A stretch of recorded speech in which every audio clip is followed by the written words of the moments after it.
जैसे कंस मामा ने माँ देवकी के तमाम बच्चों का एक एक एक एक करके वध करते रहे अपने प्राण बचाने के लिए, मुख्यमंत्री भी ऐसे ही राजनीतिक वध करते हैं। और जो व्यक्ति पिछले 8 सालों में भाई 3 बार अलायंसेस बदल चुका है, जो दिन रात मेरे साथ खड़े रहते थे, वो मेरे प्रधानमंत्री ही थे। एनडीए का चिराग बनेंगे। जिस तरीके से उन्होंने मेरी माँ के बारे में शब्दों को कहा, ये कोई भी बेटा कभी बर्दाश्त नहीं कर सकता। नीतीश कुमार और आरजेडी, कभी ऐसा मौका आए कि आपको इन दोनों में से किसी एक को चुनना है तो आप किसको चुनेंगे? आपकी मम्मी भी तो कहती होंगे कि बेटा बहू ला दो। अरे प्रभु, कहाँ सवालों में उलझा रहे हैं।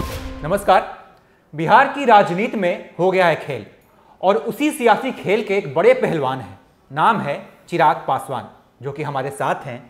और चिराग जी से हम तमाम सवाल पूछेंगे बिहार के ताज़ा राजनीतिक हालात पर, इनके और इनकी पार्टी के भविष्य पर, और वो ज़रूरी सवाल जो सारे युवा पूछते हैं कि चिराग पासवान शादी कब कर रहे हैं। चिराग जी, बहुत बहुत स्वागत है एबीपी लाइव पर। कैसे हैं आप? बहुत बढ़िया, थैंक यू। अच्छा चिराग जी, जब बिहार विधानसभा चुनाव हुआ था 2020 में, तो आपने पीसी किया एक प्रेस कॉन्फ्रेंस, उसको मैंने खुद भी कवर किया था। उसमें आपने कहा था कि नीतीश कुमार बहुत जल्द एनडीए का साथ छोड़ने वाले हैं, अलग होने वाले हैं। तो ये अनुमान आपने कैसे लगा लिया? क्या आप पिताजी की तरह आप भी राजनीतिक मौसम का पूर्वानुमान लगा लेते हैं? बिल्कुल, आई थिंक आपने अपने सवाल में ही जवाब दे दिया। मौसम वैज्ञानिक का पुत्र हूँ, उन्हीं का अंश, उन्हीं के संस्कार हैं मुझ में, तो यकीनन शायद ये गुण मैंने उनसे इनहेरिट किया है। बट मुझे लगता है कि बिहार की राजनीति को जो कोई समझता है, उसके लिए ज़्यादा मुश्किल नहीं था इस बात का अनुमान लगाना। और वैसे भी मैं पॉलिटिक्स का स्टूडेंट भी हूँ। मुझे अच्छा लगता है राजनीति को पढ़ना, अलग अलग राज्यों की राजनीति, क्या चल रहा है राजनीति, उसमें देश दुनिया की राजनीति को स्टडी करना। भाई एक चीज़ मैंने ज़रूर समझी है पॉलिटिक्स को स्टडी करते करते, कि जो नेता, अगर किसी नेता के भविष्य की कार्यशैली को अगर आपको जानना हो तो उसके इतिहास को पकड़िए। इतिहास में जो जो कदम उसने उठाए होंगे या जैसी उसकी भूमिका रही होगी, आमूमन मोर और लेस वही भूमिका उसके आने वाले समय में रहती है। इसी से ही अंदाज़ा लगाते हुए आपने ठीक बोला, जैसे ही बिहार विधानसभा के चुनाव समाप्त हुए थे, 10 नवंबर 2020 को रिजल्ट आया था, 11 नवंबर को मैंने प्रेस वार्ता की थी। और उस प्रेस वार्ता में मैंने कहा था कि बहुत जल्द मुख्यमंत्री नीतीश कुमार जी एनडीए गठबंधन छोड़कर महागठबंधन में ही वापस जाएंगे, क्योंकि इनका बड़ा लक्ष्य है 2024 को ये टारगेट करना है। प्रधानमंत्री के सामने प्रधानमंत्री के दावेदार बनना चाहते हैं। एनडीए से ये संभव नहीं होगा। इसका कारण यही था, 2014 में आप बताइए, गठबंधन इन लोगों का अच्छा चल रहा था, बीजेपी का और जदयू का। क्या कारण था उस फॉल आउट का? यही था कि भैया अगर एनडीए से किसी प्राइम मिनिस्टर के नाम को प्रपोज किया जा रहा है तो वो नरेंद्र मोदी क्यों, वो नीतीश कुमार क्यों नहीं? 14 में भी उनको इस बात की शिकायत थी, और इसी शिकायत को लेकर वो अलग हुए थे। और जो व्यक्ति पिछले 8 सालों में भाई 3 बार अलायंसेस बदल चुका है, तो वो चौथी बार बदले, किसी को आश्चर्य होना नहीं चाहिए था। और इसी चीज़ ने मेरे विश्वास को बढ़ाया था जब मैंने बात बोली थी, क्योंकि मुझे 24 के चुनाव 20 के बाद मुझे दिखाई दे रहे थे, और मुझे था कि भैया अब इनको भविष्य इनका बचा नहीं है। ईमानदारी की बात है, मतलब मैं राजनीतिक भविष्य की बात कर रहा हूँ। भगवान इनको हेल्दी रखें, लंबी आयु दे, कामना करता हूँ। बट राजनीतिक भविष्य की अगर आप बात करें, 24 इनकी ले देखिए, अब अंतिम पारी मुख्यमंत्री नीतीश कुमार जी की होने वाली है। 25 या मध्यवर्ती चुनाव जो भी होंगे बिहार में, उसमें ना महागठबंधन इनको मुख्यमंत्री कर प्रमोट करेगा, ना ही एनडीए करेगा। कहते तो हैं, लोग कहते हैं कि पीएम बनेंगे। ये इनकी मंशा तो है ही भाई। अब भाई मंशा तो आपकी कुछ भी हो सकती है ना। अब कल को आप रशिया का राष्ट्रपति बनना चाहें तो भैया कौन आपको रोक सकता है ये सोचने से? ये अपने जहन में तो देश के राष्ट्रपति से लेकर देश के उपराष्ट्रपति से लेकर सब बन चुके हैं ना। बीजेपी से 6 अगस्त के बाद ही फॉल आउट क्यों? 6 अगस्त तक तो इन्होंने इंतजार किया कि इनको उपराष्ट्रपति का उम्मीदवार बना दिया जाए। ये थोड़ा सा मतलब जनता को अजीब लगता है कि चिराग पासवान ने ये अनुमान लगा लिया कि नीतीश कुमार अलग हो रहे हैं एनडीए से, लेकिन इनके परिवार में जो षड्यंत्र चल रहा था, चाचा ने जो खेल खेला, उसका अनुमान नहीं लगा। खैर, उस सवाल पर हम आएंगे, चाचा वाले सवाल पे। मेरा सवाल सर अभी ये है कि नीतीश कुमार एनडीए से अलग हो गए हैं, बीजेपी को एक बड़े साथी की तलाश है बिहार में, बड़ा चेहरा चाहिए, उनके पास बड़ा चेहरा अभी कोई नहीं है। तो क्या चिराग पासवान लोकसभा चुनाव में और उसके ठीक बाद विधानसभा चुनाव में एनडीए का चिराग बनेंगे? भाई मैं चिराग तो सिर्फ रामविलास पासवान जी का हूं, और किसी का ना चिराग हूं, ना किसी का चिराग बनना चाहूंगा। चिराग हैं आप। हाँ, वो उम्मीदों का चिराग मैं जरूर बिहार के लोगों का हो सकता हूँ, बट किसी गठबंधन में जाने का, एनडीए का तो नहीं चिराग कम से कम। ये कंफ्यूजन भी है लोगों के अंदर कि चिराग पासवान एनडीए में है कि नहीं? नहीं भाई, मैं एनडीए में मैं बिल्कुल नहीं हूँ। और एनडीए का चिराग भी नहीं बनेंगे आप? नहीं, मुझे कोई जल्दबाजी नहीं है किसी भी गठबंधन में जाने की, और फिलहाल मुझे नहीं लगता कि किसी भी गठबंधन में जाने की कोई ज़रूरत भी है। जनरल प्रैक्टिस भी रही है कि गठबंधन चुनाव के आसपास ही तय किए जाते हैं और अनाउंस किए जाते हैं। आज कोई चुनाव है नहीं, जब कभी नोटिफिकेशन आएगा चुनाव को लेकर, उस वक्त अलायंस किसके साथ करना है नहीं करना है, ये उस वक्त सोचा जाएगा। भाई आज की तारीख में पिछला 1 साल मेरे लिए कठिन रहा है। राजनाथ सिंह से फोन पे बात हुई है आपकी? हाँ, मेरी उनसे फोन पे बात कह रहे हैं कि अब बात हो गई है, अब सब कुछ ठीक हो गया है। इतना आसान नहीं होता भाई, बात हो जाए और सब ठीक हो जाए। भाई पिछला 1 साल मेरे लिए कठिन रहा है। 1 साल में मैं व्यक्तिगत तौर पर, पार्टी के तौर पर, and I am practically starting from the scratch. एक नया नाम पार्टी का, एक नया सिंबल पार्टी का, बिहार फर्स्ट, बिहारी फर्स्ट घर घर तक पहुंचाने की एक अलग संघर्ष उसको लेकर। तो अभी बहुत चीज़ें ऑलरेडी मेरे प्लेटर में हैं जिसको मुझे कंप्लीट करना है 2024 तक। तो ऐसे में मैं अभी किसी गठबंधन में जाऊं या किसी गठबंधन के बारे में सोचूं, मैं उस जल्दी में नहीं हूँ। लेकिन विधानसभा चुनाव में कहीं ना कहीं आप बीजेपी के करीब थे, और लोग कह रहे हैं कि सबसे ज़्यादा खुश हुए होंगे तो चिराग पासवान हुए होंगे, क्योंकि बीजेपी जिसको आप राम मानते हैं, और हनुमान के लिए राम से अगर आपका दुश्मन अलग हो जाए तो खुशी की बात होती है भाई आपके लिए। खुशी मुझे, अगर आप इसको राजनीतिक परिप्रेक्ष्य से देखें या सामाजिक परिप्रेक्ष्य से देखें, दोनों कारण मेरे खुश होने का बनते नहीं है। राजनीति में भी कोई बहुत बड़ी बात नहीं है भाई, अगर ये भाजपा से अलग हो गए, ये तो मैं वैसे ही फोर्स ही कर रहा था। और मेरे लिए तो खुशी तब होती ना जब मैं जो चीज़ के लिए आपको पहले से आगाह कर रहा था आप समझे। मैंने भाजपा के तमाम नेताओं को चुनाव से पहले, चुनाव के दौरान, चुनाव के बाद ये बात बोली थी कि ये आपके साथ ऑनेस्ट नहीं रहेंगे, पर उस वक्त कोई नहीं माना। आज भैया जब खुद के हाथ जले तो आपको पता तो चला ही। बहरहाल मेरे लिए ये खुशी का मैटर ये नहीं है, मेरे लिए दुख इस बात का ज़्यादा है कि आज जब बिहार को एक स्थिर सरकार की ज़रूरत है, मेरे मुख्यमंत्री का खेल खेल रहे हैं। मैं खुशी वाली बात इसलिए कह रहा हूँ चिराग जी कि नीतीश कुमार कमजोर हो गए हैं। भले ही वो मुख्यमंत्री, भले ही बारात बदल जाती हो, दूल्हा वही रहता है। हाँ, ये बात है। हाँ, लेकिन ऐसा क्यों हो रहा है? क्योंकि वो जिस पार्टी के साथ भी अलायंस कर रहे हैं तो वहां उनकी चल नहीं रही है, और चल इसलिए नहीं रही क्योंकि उनके पास संख्या बल नहीं है, और संख्या बल इसलिए नहीं है कि चिराग पासवान ने पिछले विधानसभा चुनाव में उन्हीं सीटों पर अपने प्रत्याशी उतारे जिन पर नीतीश कुमार के उम्मीदवार थे। तो कहीं ना कहीं आपकी वजह से उनका सीट कम हुआ और आपकी वजह से वो कमजोर हुए और ये हालात उनके बन गए हैं। बिल्कुल। तो ये सफलता है, आपकी राजनीतिक सफलता है, आप इसे मानते हैं कि नहीं? With utmost humility and with utmost pride मैं इस बात को एक्सेप्ट करता हूं कि हाँ। और मुझे उस दिन और ज़्यादा खुशी हुई जब इनकी पार्टी के राष्ट्रीय अध्यक्ष ने अलग होने के दौरान बड़े बड़े कारणों में से एक कारण चिराग मॉडल को भी उन्होंने जिक्र किया कि चिराग मॉडल एक कारण था कि हम लोग को नुकसान हुआ। मेरे लिए खुशी की बात है भैया, और मैं इसी उद्देश्य के साथ मैंने चुनाव लड़ा था। आपके सामने अगर मैंने प्रत्याशी उतारे थे तो मैंने इसीलिए उतारे थे कि भैया उसका नुकसान आपको हो। आज मेरे लिए खुशी की बात है कि पहले नंबर से तीसरे नंबर की पार्टी मुख्यमंत्री नीतीश कुमार जी की बनी तो चिराग पासवान की वजह से। अगले चुनाव में ये भी आप लिख के ले लीजिए, खाता तक खुलना मुख्यमंत्री जी का मुश्किल हो जाएगा। ऐसा होने वाला है। बिल्कुल। अच्छा चिराग जी, जैसे आप कह रहे हैं कि आप एनडीए का हिस्सा नहीं है, तो 2024 में आपकी क्या प्लानिंग है? आप कितने सीटों पे चुनाव लड़ेंगे? भाई लड़ेंगे कि साथ आ जाएंगे? अभी कह रहे हैं हो सकता है उस समय साथ आ जाए। नहीं, डेफिनेटली भाई, गठबंधन में तो मैं चुनाव लड़ूंगा ही, ये तय है। 2024 लोकसभा चुनाव, 24 का चुनाव मैं गठबंधन में लड़ूंगा। वो गठबंधन क्या होगा, क्योंकि मैं ये भी नहीं मानता कि जदयू और राजद बहुत समय तक अलायंस में रहेंगे। इनका भी फॉल आउट बहुत जल्दी होगा और अगले लोकसभा आते आते तक ये गठबंधन भी टूटेगा। चिराग जी, मैं थोड़ा सा यहाँ पे आपको रोकना चाहूँगा। 2 साल बचे हैं और ये तो आपके दिमाग में पहले से आना चाहिए कि हमें किसके साथ गठबंधन में जाना है। 2 साल बचे हैं, बहुत कम समय, मतलब बहुत ज़्यादा नहीं कहेंगे, तो आपको अभी तय कराना होगा कि आपको या तो आरजेडी की तरफ जाना है कि बीजेपी की तरफ आना है, क्योंकि 2 ही गठबंधन है। मुझे अभी तय करने की जरूरत नहीं है भाई। अभी पहले मुझे अपनी पार्टी, अपने ऊपर काम करने की जरूरत है भाई। जब मैं ताकतवर रहूंगा तभी कोई अलायंस भी मुझे ताकत से लेगा। गलत तो हुआ है ना बिहार में, बहुत गलत हुआ। जनादेश नीतीश कुमार ने गलत किया है। बिल्कुल किया भाई। महाराष्ट्र में बीजेपी ने भी किया है ना, महाराष्ट्र में भी जिस तरीके से, कर्नाटक, उत्तराखंड, बिल्कुल, मध्य प्रदेश, बिल्कुल जोड़ तोड़ की राजनीति का मैं कभी पक्षधर नहीं रहा हूँ, चाहे बीजेपी करे या नीतीश कुमार, कोई भी करे, कोई भी करे भाई। आप जनादेश का अपमान करते हैं जब आप जोड़ तोड़ की सरकार आप बनाते हैं, पर जो अपमान का जिक्र महाराष्ट्र का जो उदाहरण देके आप अभी का कर रहे हैं, मुझे लगता है यही जनादेश का अपमान जब वहाँ पे चुनाव हुए थे, वो साल मुझे ठीक से याद नहीं, मुझे लगता है 19 के आखिर या 20 में शायद चुनाव हुए थे महाराष्ट्र विधानसभा के। उस वक्त शिवसेना और भाजपा ने साथ मिलकर वो चुनाव लड़ा था। हाल ही में कृष्ण जन्माष्टमी निकली है, हमारे और चिराग जी की तरफ से आप सभी को उसकी शुभकामनाएं। ढेर सारी शुभकामनाएं जन्माष्टमी की।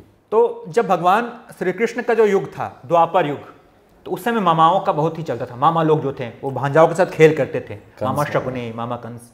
और अब ये कलयुग आ गया है ना, तो मुझे लगता है कि मामा लोग चाचा में बदल गए हैं और ये चाचा भतीजों के साथ खेल कर रहे हैं। यूपी चाचा शिवपाल अखिलेश के साथ खेल कर रहे हैं। बिहार में चाचा नीतीश कुमार अभी भांजों के अपने भतीजे के साथ आ गए हैं। एक आपके चाचा भी हैं, तो क्या लग रहा है सब कुछ ठीक है, ठीक हो जाएगा? डजेंट मैटर नाउ, मतलब मेरे लिए वो एक ऐसा विषय जो कि एब्सोल्युटली इनकॉन्सिक्वेंशनल है, फ़र्क ही नहीं पड़ता। क्योंकि अब तो क्या है, अब राहें अलग हो गई है ना खुल के। वो एक अपनी पार्टी भाई चला रहे हैं, मेरी ढेर सारी शुभकामनाएं उनको अपनी पार्टी के लिए। मैं अपनी पार्टी चला रहा हूँ, वो अपनी पार्टी पे ध्यान दे रहे हैं, मैं अपनी पार्टी पे ध्यान। लोग कह रहे हैं कि मतलब बिहार में जो ये सियासी मौसम बदले हैं ना, उसके बाद से चिराग और उनके चाचा पशुपतिनाथ पारस के दोनों के मन के मयूर नाचने लगे हैं कि अरे नहीं, मुलाकात कर ही लेते हैं। बीजेपी भी कोशिश में लगी हुई है, क्योंकि उसको भी तो दिख रहा है ना कि आप दोनों साथ में आएंगे और तीनों लोग मिलकर चुनाव लड़ेंगे तो ज्यादा सीटें गेन करेंगे। असंभव कोशिश है ये भाई। देखिए मैं असंभव कैसे, लेकिन आप तो लगातार कहते हैं ना कि बहुत मिस करते हैं आप अपने चाचा को, अपने भाई को। मैं असंभव इसीलिए क्योंकि उन्होंने खुद ही, जिनका आप जिक्र कर रहे हैं मेरे चाचा जी, उन्होंने खुद ही कहा था कि सूरज पश्चिम से उग जाएगा पर चिराग से मेरा कोई संबंध नहीं रहेगा। और चिराग ने भी ये कहा था कि पिताजी के जाने के बाद मुझे चाचा के अनुभव की सख्त जरूरत है। भाई उस वक्त मुझे जरूरत थी, अब नहीं। बट जब मुझे जरूरत थी, जब मेरा सबसे कमजोर समा था, उस वक्त तो उन्होंने अपने हाथ मेरे सर से हटा दिया ना। और दूसरा, मैं सब बर्दाश्त कर लूँगा भाई, मुझे लगता है इंसान कुछ भी बर्दाश्त कर सकता है। आप भी अनुभव अगर इसको करेंगे जो मैं कह रहा हूँ तो शायद आपको जवाब मिल जाएगा। आप सब बर्दाश्त कर सकते हैं पर अपनी माँ का अपमान कोई बर्दाश्त नहीं कर सकता। अच्छा। भले वो कोई भी करे। जिस तरीके से उन्होंने मेरी माँ के बारे में शब्दों को कहा, जिस तरीके से उन्होंने मेरी माँ को लेकर अपनी बातें रखी, ये कोई भी बेटा कभी बर्दाश्त नहीं कर सकता। मैं मरना पसंद करेगा वो बेटा, पर इस अपमान के साथ समझौता कभी कोई नहीं कर सकता। पहले आप समझौता करने की बात कह रहे थे भाई, वो पानी निकल अगर आ जाए तो वो मैनेज कर लूंगा। आपने लगातार आपने कहा कि मैं बहुत फोन लगाया उनको। मैंने नहीं, मेरी माँ ने भी बहुत प्रयास किया। मॉम की तरफ से उनको रिपीटेड कॉल्स गई, उनको बहुत सारी उनको लेटर्स गए, सारी चीज़ें जो उन्होंने पढ़े भी नहीं वापस लौटा दी, सब कर दी। वो एक समय था जब हम लोगों ने अपनी तरफ से हर संभव प्रयास किया, पर अब बात बहुत आगे बढ़ गई भाई। तो अगर नीतीश कुमार का सामना करना हो तो उसके लिए भी आप दोनों साथ नहीं आएंगे? मतलब नहीं भाई, भगवान खैर आप तो। द्रौपद युग का आप जिक्र कर रहे थे, मैं उससे कहता हूँ जो जब आप मामा और कि मामा अब चाचा में बदल गए। मैंने मुख्यमंत्री जी के लिए भी इस उदाहरण का मैंने इस्तेमाल किया था, कंस मामा वाले। अच्छा। जैसे कंस मामा ने माँ देवकी के तमाम बच्चों का एक करके वध करते रहे अपने प्राण बचाने के लिए, मुख्यमंत्री भी ऐसे ही राजनीतिक वध करते हैं अपने प्राण बचाने के लिए। एक के बाद एक उन्होंने वध किए। जॉर्ज साहब से आप देख लीजिए, उस वक्त से जो राजनीतिक वध वो करते आए हैं। जॉर्ज साहब को जिस तरीके से उन्होंने अलग किया, जिस तरीके से उन्होंने शरद यादव जी को अलग किया, खुद राष्ट्रीय अध्यक्ष बन गए रातों रात, उनको राष्ट्रीय अध्यक्ष के पद से हटाकर। प्रशांत किशोर जी राजनीतिक सलाहकार, 2 सांसदों वाली पार्टी को 2015 में उस सरकार में लेकर आए, उनको जिस तरीके से अलग किया। उपेंद्र कुशवाहा जी, मैं समझा के उनको भी थक गया, वो समझे नहीं। ना सिर्फ उनको पार्टी से अलग किया बल्कि उनकी पार्टी को जिस तरीके से गठबंधन से अलग किया, और अभी भी वो उनका इस्तेमाल ही कर रहे थे भाई। मंत्रिमंडल में तो उन्होंने अभी भी उनको शामिल नहीं किया। तो ये एक करके, और आरसीपी सिंह उदाहरण है ही। तो ये और एक आपका भी खेल बिगाड़ दिया, आपके परिवार को तोड़ दिया भाई। मैं तो खैर उनसे अच्छा, उनका क्या योगदान था? ये उनका भी कुछ हाथ था क्या आपके और आपके चाचा को अलग करने में? हाथ, सह शरीर मौजूद थे वो। हाथ ही नहीं, पूरा का पूरा उनका शरीर, उनकी बुद्धि, उनकी ताकत, राजनीतिक ताकत, तमाम मेरे परिवार को, मेरी पार्टी को। बट इस बात को मैंने हमेशा कहा है कि भाई कोई दूसरा आपको नहीं तोड़ सकता जब तक विभीषण घर से ही नहीं निकले, जब तक आपके घर में कमजोरी। मैंने हमेशा इस बात को कहा है कि अगर मेरा परिवार एक साथ होता, मेरे परिवार के लोग अगर मेरे साथ होते तो कोई मेरी पार्टी को नहीं तोड़ सकता। षड्यंत्र का पता पहले क्यों नहीं लगा पाए चिराग जी? आप पता लगा लेते हैं, आप तो मौसम, राजनीतिक मौसम के वैज्ञानिक के पुत्र हैं, तो मतलब ये षड्यंत्र का पता आप कैसे नहीं लगा पाए? भाई आप दूसरों पे, जैसा मैंने कहा, संभव नहीं है ना कि आप अपनों पे ही शक करके जीवन बिताएं। कुछ ऐसे लोग होते हैं आपकी जिंदगी में जिन पे आप आंख मूंद के भरोसा करते हैं, और वो भरोसा मैंने इन पे किया था, अपने भाई पे किया था, सब पे किया था। अब जब अपने ही आपको धोखा दे दें तो फिर गुंजाइश है कम बचती। आपने कह दिया कि आप एनडीए में शामिल नहीं हैं, यानी गैर एनडीए, बिहार में तो आप गैर एनडीए पार्टियों में आप एक बड़े नेता हैं। आजकल तो इनके घर पे सीबीआई और ईडी पहुंच रही है। विपक्ष के नेता कह भी रहे हैं कि बीजेपी के 2 भाई ईडी और सीबीआई। तो आपको क्या लगता है कि वाकई में सरकार इन केंद्रीय एजेंसियों का दुरुपयोग कर रही है? भाई मुझे नहीं पता कि दुरुपयोग हो रहा है कि नहीं, पर ऐसी संस्थाओं के ऊपर उंगली उठना अपने में एक गंभीर विषय है। इंडिपेंडेंट एजेंसीज के तौर पर मान्यता प्राप्त हैं, ईडी हो, सीबीआई हो। एक लंबा समय ऐसा नहीं है कि आज भाजपा के दौर में ही ये प्रश्न उठ रहे हैं, वो भी एक दौर था जब कांग्रेस के वक्त सीबीआई को सरकारी तोता कहा जाता था। जब ऐसे प्रश्न उठते हैं तो कहीं ना कहीं वो गंभीर विषय बनता है। मैं मानना चाहूँगा कि एजेंसी स्वतंत्र रूप से काम कर रही हैं और करना चाहिए, पर टाइमिंग पे यकीनन कई बार सवाल उठते हैं। ईडी सीबीआई की जो टाइमिंग होती है कई बार उसको लेकर ज़रूर सवाल उठते हैं और शक के घेरे में आती हैं। ये बात गलत है, ये ऐसा होना नहीं। अच्छा, कंगना रनौत आपकी साथी रही हैं, तो उनसे बात होती है अभी आपकी? अभी बहुत कम हो गई है। डेफिनेटली एक मूवी की, मतलब एक ही मूवी की है मैंने, तो उन्हीं के साथ थी। मेरे अच्छे मित्रों में से वो एक रही हैं। आजकल बातचीत कम हुई है, अच्छा बातचीत कम हुई, क्योंकि जिस तरीके से नेपोटिज्म की वो फ्लैग बेरर बनी हुई है आगे लेकर उसके खिलाफ उन्होंने मोर्चा खोला हुआ है। तो अभी भी अगर हम दोनों साथ में काम कर रहे होते तो रोज़ मुझे ही उनसे सुनना पड़ता कि तुम जैसे लोगों की वजह से ही ज़िंदगी बर्बाद हुई है। राव जी अच्छा तो बोलती हैं, लेकिन कई बार बहुत ज़्यादा बोल देती हैं, ऐसा लगता है आपको? ठीक है, राइट टू स्पीच हर किसी को है। तो राइट टू स्पीच का मतलब तो ये तो हम नहीं कह सकते कि 2014 में भारत आज़ाद हुआ। हाँ, मतलब कुछ बातें टेक्निकली गलत होती हैं, पर ठीक है, वो उनकी सोच है। उन्होंने एक परिप्रेक्ष्य से उनको लगा कि भैया जो आज़ादी से लेकर अभी तक काम होने चाहिए वो नहीं हुए, और 2014 के बाद शायद उनको वो काम होते हुए दिखे, उन्होंने अपनी भावना को व्यक्त किया। अच्छा, कुछ सवाल आपके संसदीय क्षेत्र से आए हुए हैं, व्हाट्सएप पे हैं कि जमुई ज़िला सुखाड़ के कगार पर है, सिंचाई की समुचित व्यवस्था नहीं है, अब तक ज़िले को सुखाड़ घोषित नहीं किया गया, सांसद जी ने अपने स्तर पर क्या प्रयास किए? भाई मैंने लगभग आज से मुझे लगता है 20-22 दिन पहले मैं आपके साथ वो लेटर भी साझा करूंगा। देखिए, एक सांसद की सीमाएं हैं, इस बात को से भी मेरा परिचय राजनीति में आने के बाद ही हुआ। ये घोषणा मेरे मुख्यमंत्री को करनी चाहिए, और इस बात की शिकायत मुझे एक लंबे समय से रही कि भैया आज की तारीख में जब किसान सुखाड़ की एक बड़ी समस्या से जूझ रहे हैं तो मेरे मुख्यमंत्री का खेल खेल रहे हैं। 4 दिन उनके साथ सरकार चला रहे हैं, 4 दिन उनके साथ सरकार चला रहे हैं।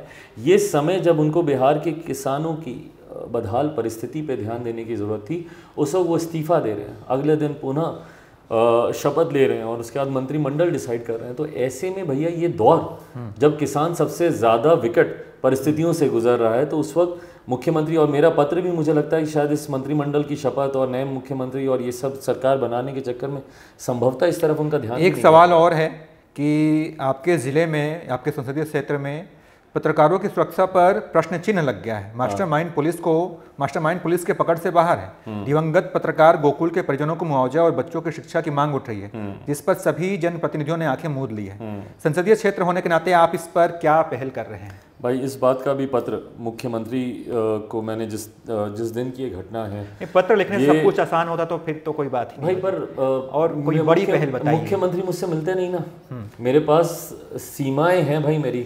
मुख्यमंत्री मुझसे मुलाकात करते नहीं, मुझसे बातचीत करते नहीं। प्रशासन के ऊपर एक दबाव डालने का मेरे पास से एकमात्र तरीका यही है कि भैया मैं पत्र के माध्यम से कम मुख्यमंत्री जी को इस बात की जानकारी दूं। और ये दुख इसलिए ज़्यादा होता है, अगर मेरी याददाश्त सही है तो जिस दिन मेरे मुख्यमंत्री की शपथ पुनः ली, उसी दिन ये हत्या वहाँ पर हुई। गोकुल जी जिनका आप जिक्र कर रहे हैं, 9 तारीख की ये घटना है, और जिस तरीके से इनको दिन दहाड़े इनकी हत्या की गई। और भाई ये एक ही उदाहरण नहीं है, आज की तारीख में अगर आप बिहार में देखेंगे कोई दिन शायद ही ऐसा जाता हो जब बिहार में हत्याएं नहीं हो रही। विकास और अराजकता की हकीकत हम दोनों ही जानते हैं। मैं आपसे ये जानना चाहता हूँ कि इसमें बिहार को इस लेवल पर लाने में सबसे बड़ा योगदान किसका है? आपके चाचा नीतीश कुमार का या लालू है? क्योंकि इन लोगों ने ज़्यादा समय तक शासन किया है, और जब भारत विकास कर रहा था उस वक्त भी ये बिहार के मुख्यमंत्री थे। भाई आज जो लोग मिलकर सरकार चला रहे हैं, पिछले 32 साल से यही लोग तो हैं सरकार में। 90 के दशक से अगर आप देखें, दोनों में से सबसे ज्यादा आप किसको देंगे श्रेय? कहिए भाई। ये श्रेय बिहार की बर्बादी का मैं सबसे ज्यादा मुख्यमंत्री नीतीश कुमार जी को दूंगा।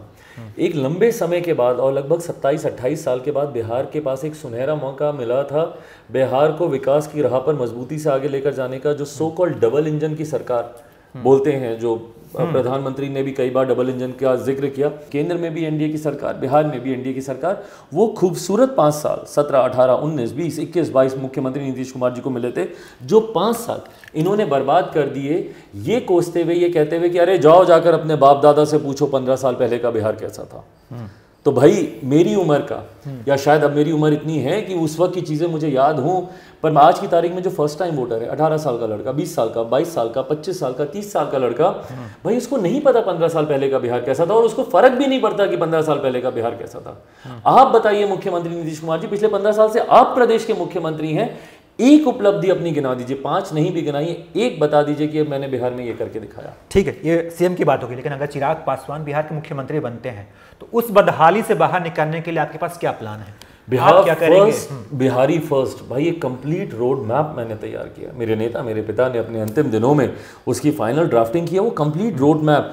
आप मुझे बिहार की समस्या बताइए और मैं आपको उसका समाधान, राइट फ्रॉम जॉब अपॉर्चुनिटीज़ को कैसे आप क्रिएट कर सकते हैं, इंफ्रास्ट्रक्चर डेवलपमेंट को कैसे आप बेहतर कर सकते हैं, किसानों की समस्या, भाई हमारा प्रदेश बाढ़ और सुखाड़ से लंबे समय से प्रभावित रहा है। वो तस्वीरें हर साल की हम लोग को याद है, जब मुख्यमंत्री जी अपना उड़न खटोला निकालते हैं, आधा प्रदेश डूबा हुआ वो देखते हैं, आधा प्रदेश सुखाड़ में देखते हैं। आप क्या करेंगे? इंटरलिंकिंग ऑफ द रिवर्स भाई, सबसे खूबसूरत समाधान बाढ़ और सुखाड़ से जूझने का, इंटरलिंकिंग ऑफ द रिवर्स, जो ना सिर्फ आपकी बाढ़ सुखाड़ की समस्या का समाधान है, बल्कि सिंचाई की एक परपेचुअल समस्या का स्थायी समाधान है। बाढ़ बड़ी समस्या है। हाँ, इंटरलिंकिंग ऑफ द रिवर्स। आपने रोजगार की बात की, भाई सबसे पहले कितनी मिलें जो हमारे प्रदेश में बंद पड़ी हैं, कागज मिल हो, शुगर मिल हो, पेपर मिल हो, इन तमाम मिलों को, वो इंफ्रास्ट्रक्चर बर्बाद हो रहा है भैया। आप क्यों नहीं एक वायबल प्रोजेक्ट में उसको कन्वर्ट कर सकते हैं? क्यों नहीं एक यंग इंजीनियर्स के ब्रेन को आप इस्तेमाल करें कि भैया तुम मुझे इसका ड्राफ्टिंग करके दो कि कैसे इसको वायबल प्रोजेक्ट में उसको, ना सिर्फ उसका इस्तेमाल होगा, इंफ्रास्ट्रक्चर का इस्तेमाल होगा, बल्कि तत्काल प्रभाव से उस क्षेत्र में आप एक बड़ी जॉब अपॉर्चुनिटीज क्रिएट कर सकेंगे। साथ में IT jobs, IT sectors, MNCs को इनवाइट करने के लिए सिंगल विंडो क्लियरेंसेस देने की जरूरत है। आज की तारीख में अगर कोई एमएनसी हमारे प्रदेश में आके निवेश करना चाहे तो एनओसी लेते लेते उसकी इच्छा शक्ति जवाब दे जाती है। एमएनसीज आईटी सेक्टर क्रिएट करने के लिए मेरे मुख्यमंत्री ने आज तक कोई पहल नहीं की। हर राज्य इन्वेस्टर समिट करता है, हम लोगों ने आखिरी बार कब इन्वेस्टर समिट किया? किसी को नहीं याद। एजुकेशनल हब हमारे प्रदेश को बनाया। भाई आज की तारीख में मेरे बच्चे कोटा जाते हैं पढ़ने के लिए, कोटा की व्यवस्था समझ लीजिए, पढ़ने वाला बिहारी, पढ़ाने वाला बिहारी, अधिकांश शैक्षिक संस्थानों के मालिक वहाँ पे बिहारी, पर व्यवस्था राजस्थानी। क्यों ये व्यवस्था पटना में नहीं हो सकती, भागलपुर में नहीं हो सकती, मुजफ्फरपुर में नहीं हो सकती? क्यों पॉकेट्स को हम लोग एजुकेशनल हब नहीं बना सकते? पर इसके बारे में बोलना ज़रूरी है, सोचना ज़रूरी है। इतनी लंबी चौड़ी बातें चिराग जी, मैं चाहता हूं कि जनता को, मतलब मैं भी बताऊं, चिराग जी के 5 मास्टर प्लान, 1, 2, 3, 4, ऐसे लोग उंगलियों में गिनना याद कर ले। इसके एक लाइन में बता दीजिए कि 5, जब आप सीएम बनेंगे या फिर जब भी आप सरकार में आएंगे तो 5 वो मास्टर प्लान जो बिहार की किस्मत भाई मेरे मुख्यमंत्री अप्लाई करेंगे। मेरे बहुत छोटे छोटे 5 सवाल है, 5 जो है बातें। मेरे मुख्यमंत्री ने 2005 में एक सपना देखा था, उनके सपने को मैं पूरा करूंगा। उनका सपना था कि पलायन किए हुए तमाम बिहारियों को अपने प्रदेश वापस लेकर आना। जो पिछले 18 सालों में जो मुख्यमंत्री अपने सपने को पूरा नहीं कर पाए, वो बिहारियों के सपने को क्या पूरा करेंगे? ये प्रश्न खड़ा होता है पलायन किए हुए लोगों को। भाई बिहारी दूसरे प्रदेशों में जाकर उद्यमी बनकर वहां के 150 लोगों को रोजगार दे सकता है, तो वो अपने प्रदेश में क्यों नहीं? जितना पैसा हम लोग दूसरे राज्यों में खर्च करते हैं, भले वो स्टूडेंट्स हों जो कि एजुकेशन पे खर्च करते हों, या वो दूसरे प्रोफेशन के लोग हों जो कि वहाँ पे टैक्स देते हैं, उन सब को वापस अपने प्रदेश लेकर आना पहली प्राथमिकता। मेरी दूसरी प्राथमिकता, शिक्षा के स्तर को बेहतर करना बहुत ज़रूरी है। जब तक एजुकेशनल लेवल हाई नहीं होगा, आप जात पात धर्म मजहब में ही आप उलझ के रह जाएंगे। एजुकेशन। दूसरा, अपराध, अ सेंस ऑफ सिक्योरिटी मेरे प्रदेश में होना भाई बहुत ज़रूरी है। महिलाओं में सुरक्षा का अभाव हो, व्यापारियों में हो, अलग अलग वर्ग के लोगों में हो, आप तभी तो आप काम करेंगे ना वहाँ पे, जब तक आपको सुरक्षा का, तो अ सेंस ऑफ सिक्योरिटी। तीसरा, इंफ्रास्ट्रक्चरल डेवलपमेंट। भाई सुविधाएं प्रदेश में हों, ये कहने के लिए नल जल और ये सब योजना ये जो कर रहे हैं, भाई योजनाओं की हालत देखिए, भ्रष्टाचार से लिप्त है ये योजना जो धरातल पर नहीं होता। 7 निश्चय योजना। हाँ, 7 निश्चय मुझे लगता है बिहार के इतिहास की सबसे बड़ी भ्रष्टाचार की योजना होगी अगर कभी इस पर अगर जांच बैठी। तो चौथा ये इंफ्रास्ट्रक्चरल डेवलपमेंट, और 5वां अपने प्रदेश को बनस्पत बाकी राज्यों के। भाई मेरे प्रदेश में अनंत संभावनाएं हैं टूरिज्म के तौर पर प्रमोट करने की। मना तो रहे मरीन ड्राइव पटना में, भाई देख लीजिए, गड्ढा अगले दिन, आज उद्घाटन, कल अगले दिन गड्ढा। भाई मरीन ड्राइव से नहीं, आप सांस्कृतिक तौर पे देखेंगे, आप रिलीजियस तौर पे देखेंगे, रिलीजियस टूरिज्म। भाई अगर अयोध्या में इतने बड़े भव्य राम मंदिर का निर्माण हो सकता है तो मेरी माता सीता की जन्म स्थली है सीतामढ़ी, क्यों नहीं वहाँ पे माता सीता के उतने ही भव्य मंदिर का निर्माण हो? क्यों नहीं आप 6 लेन का एक कॉरिडोर बनाते हैं कि हर कोई जो भगवान राम के दर्शन करने अयोध्या जाए वो माता सीता का आशीर्वाद लेने सीतामढ़ी जाए? रिलीजियस टूरिज्म को प्रमोट करेंगे। भाई बोध गया इंटरनेशनल टूरिस्ट आते हैं वहाँ पे, क्यों नहीं उसको अंतर्राष्ट्रीय स्तर की सिटी बनाया जा सकता है?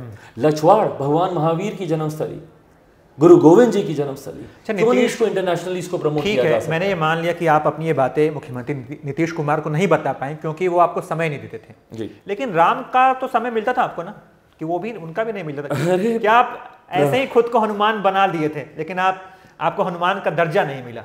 भाई मैंने हनुमान जिस परिप्रेक्ष्य में मुझ पर तंज कसे जाते हैं उस परिप्रेक्ष्य में मैंने इस बात को कहा भी नहीं था। वो दौर मतलब आपने बात की थी, वो दौर मेरे पिता का निधन हुआ था। मैंने हनुमान शब्द का कभी खैर इस्तेमाल किया भी नहीं, मैंने उस वक्त ये कहा था मेरे पिता का निधन हुआ था और एक व्यक्ति मैंने कई बयान जो दिन रात मेरे साथ खड़े रहते थे वो मेरे प्रधानमंत्री ही थे।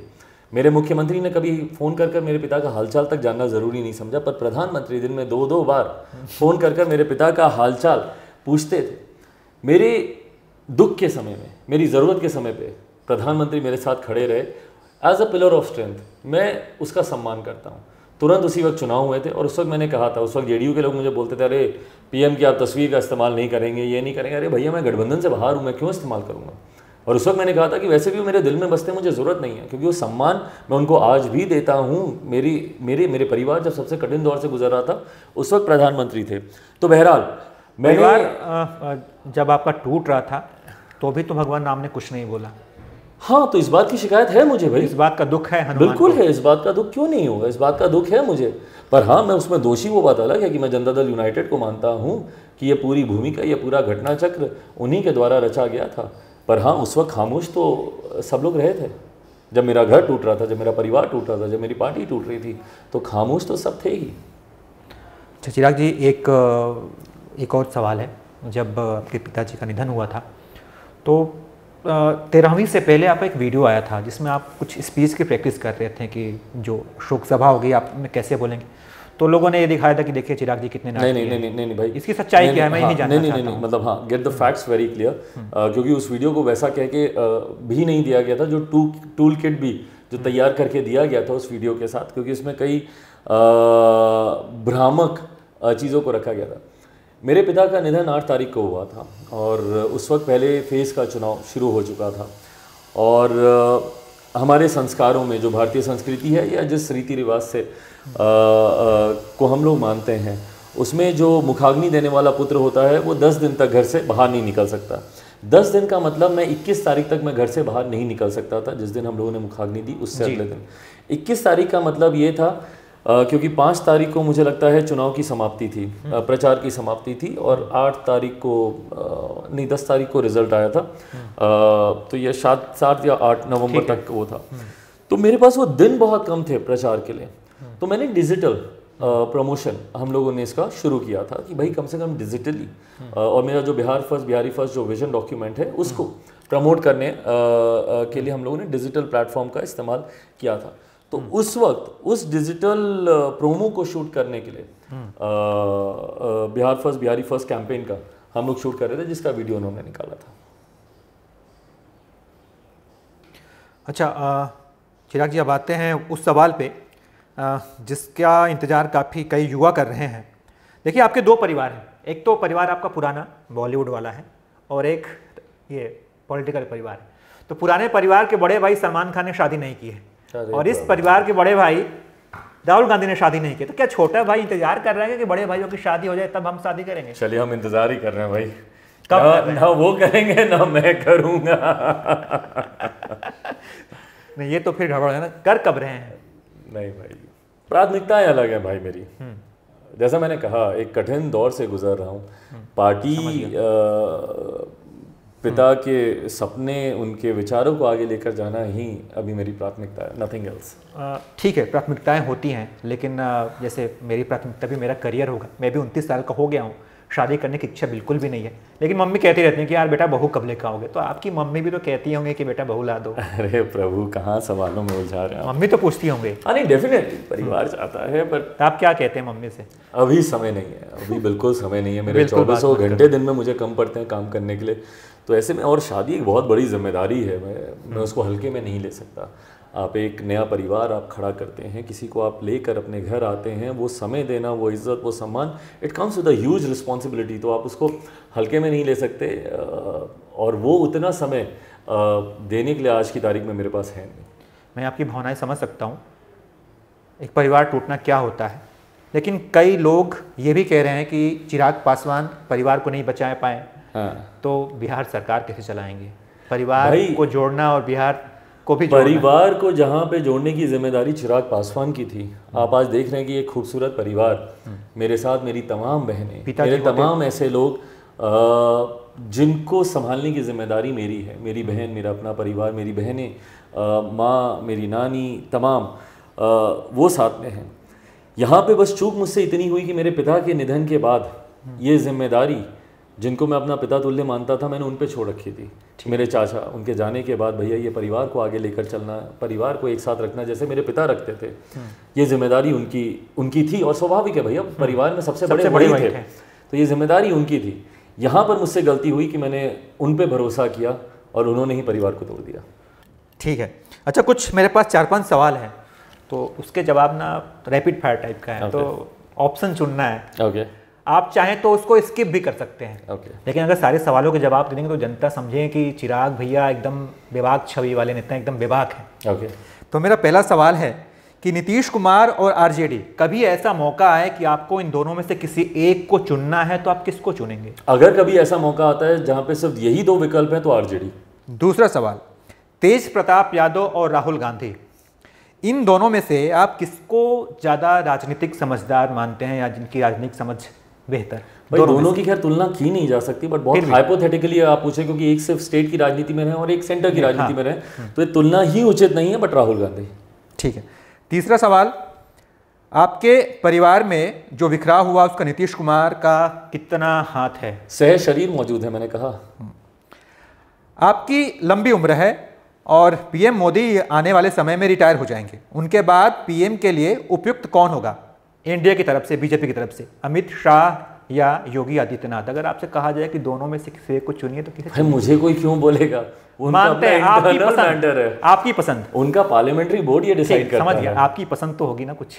भाई मैंने उसमें मैंने सोचा ही नहीं, फिलहाल जो दौर चल रहा है वो स्किप कर दें, इसको स्किप ही कर सकते हैं, क्योंकि मैंने उस पर अभी तक थॉट दिया ही नहीं है। ठीक है, पांचवा और आखिरी सवाल, बॉलीवुड और साउथ 2 फिल्मों का ऑप्शन हो तो आप कौन सी फिल्म देखना पसंद करेंगे?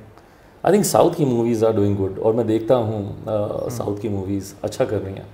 अच्छा, आजकल बॉलीवुड का बायकॉट चल रहा है, क्या लगता है ये सही? गलत है भाई बायकॉट, और मुझे नहीं लगता कि कोई लोगों में बहुत ज़्यादा इस चीज़ का इफेक्ट जाता है। बायकॉट करो भाई, ठीक है, आपको पसंद आ सकती है, आपको नहीं पसंद आ सकती है, बट बायकॉट करना कोई विकल्प नहीं होता है।